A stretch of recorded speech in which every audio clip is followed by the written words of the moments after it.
Beuodegis lapinas. Kiekvieną ankstyvą rytą lapinas išdidžiai tarsi karalius vaikštinėdavo po mišką. Jei tik pasipainiodavo jam po kojomis koks gyvūnas, surydavo jį, persekiodavo ar gąsdindavo baisiai iššiepdamas nasrus. Kartą, besivydamas zuikį, lapinas įkliuvo į spąstus.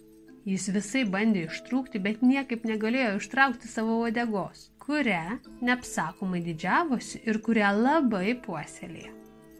Netrukus išgirdo medžiotojų balsus. Jie artėjo pasiimti savo laimikio. Išsigandęs lapinas dar kartelį stipriai truktelėjo uodegą ir iš skausmo sukandęs dantis, neatsigręždamas nurūko tolyn į mišką. Tik atsidūręs prie savo olos, pastebėjo, kad nebeturi uodegos.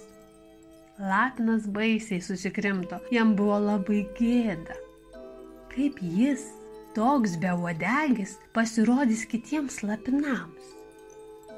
Kiek pamąstęs sugalvojo, pasakys jiems, jog būti be uodegos labai patogu. Ta vakarą prie upės susirinkę lapinai ėmė šaipytis iš beuodegio.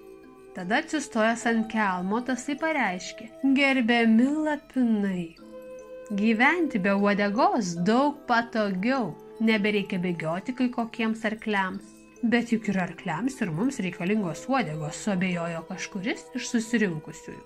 Mums jos visai nebūtinos, bandė aiškinti beuodegis lapinas. Arklių uodegos plonos, lengvos, ne tokios kaip mūsų. Tik pagalvokite, kokios sunkios mūsiškės tampa išsimaudžius. Štai kodėl aš atsikračiau uodegos.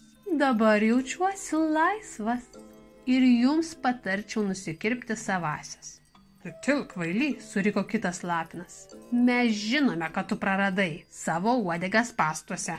Susirinkę lapinai ėmė garsiai kvatoti, o beuodegis susigėdęs nukiūtino gilyn į mišką.